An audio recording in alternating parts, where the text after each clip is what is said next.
Spoken English tiger में एक बार फिर आप सबको खुशामदीद। मेरा नाम है समर और आज हम जिन दो प्रपोजिशंस के बारे में पढ़ने वाले हैं वो है एक्सेप्ट और बी साइड्स। इन दोनों का मतलब एक ही है, के अलावा। जब किसी वाक्य में के अलावा का सेंस आए तो हम एक्सेप्ट या फिर बी साइड का यूज करते हैं। मिसाल के तौर पर मोबाइल के अलावा, लैपटॉप के अलावा, मेरे अलावा, तुम्हारे अलावा, उसके अलावा।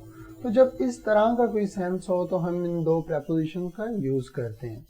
देखिए, एक्सेप्ट का इस्तेमाल तब किया जाता है जब हो सेंस के अलावा को छोड़कर, और बी साइड्स का इस्तेमाल तब किया जाता है जब हो सेंस के अलावा का।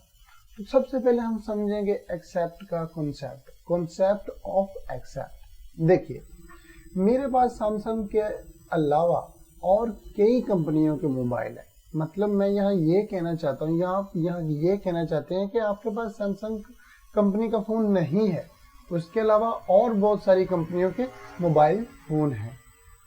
Accept Samsung I have mobile of many company.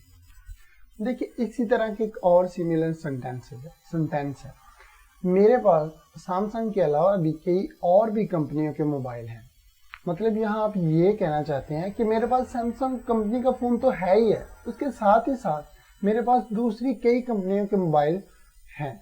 Besides Samsung I have mobiles of many companies. तो उम्मीद है आपको एक्सेप्ट और बिसाइड का कॉन्सेप्ट समझ आ गया होगा कि कहाँ पर बिसाइड्स का इस्तेमाल करना है और कहाँ पर एक्सेप्ट का इस्तेमाल करना है। तो चलिए अब कुछ एग्जांपल देखते हैं। देखिए, इतवार के अलावा हर रोज वो सैर के लिए जाता है। मतलब वो इतवार को छोड़कर बाकी जितने भी दिन है वीक में, वो सभी दिन सैर के लिए जाता है, मतलब वॉक के लिए जाता है। He goes every day for a walk except Sunday। या फिर आप ऐसे भी लिख सकते हैं या कह सकते हैं except Sunday he goes every day for a walk। चलिए कुछ और एग्जाम्पल देखते हैं। सुनील के अलावा मेरे दो और दोस्त हैं, अकमल और Nisar.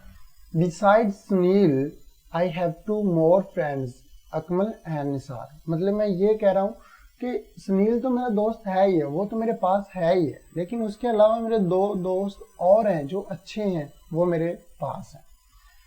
I have two more friends, Akmal and Nisar besides Sunil. तो इस तरह से भी आप लिख सकते हैं या कह सकते हैं। देखिए, मैं अपने वालिदैन के अलावा किसी को भी छोड़ सकता हूँ। मतलब मैं यहाँ ये कहना चाहता हूँ कि सिवाय मैं अपने वालिदैन को नहीं छोड़ सकता, लेकिन उसके अलावा मैं किसी को भी छोड़ सकता हूँ। I can leave anyone except my parents। इसे छोड़कर मुझे कुछ भी दे दे। अगला सेंटेंस है, इसे छोड़कर मुझे कुछ भी दे दे।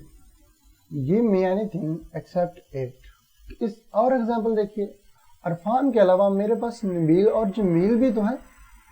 तो मैं यहाँ ये कह रहा हूँ कि मेरा भाई इरफान मेरे पास है ही है, उसके अलावा मेरे पास नबील भी है, जमील भी है, जिनसे मैं कोई काम कह सकता हूँ कि ये काम करो। Besides Irfan, I have Nabil and Jamil as well as। तुम्हारे अलावा मेरे पास कौन है जो मुझे समझ सके। मैं यहाँ ये कह रहा हूँ कि ऐसा कोई नहीं है तुम्हारे अलावा जो मुझे समझता हो या मेरी बात को समझता हो कि किस तरह का मैं हूँ। Who do I have beside you who could understand me। मतलब जो मुझे समझ सके, ऐसा कोई नहीं है तुम्हारे अलावा।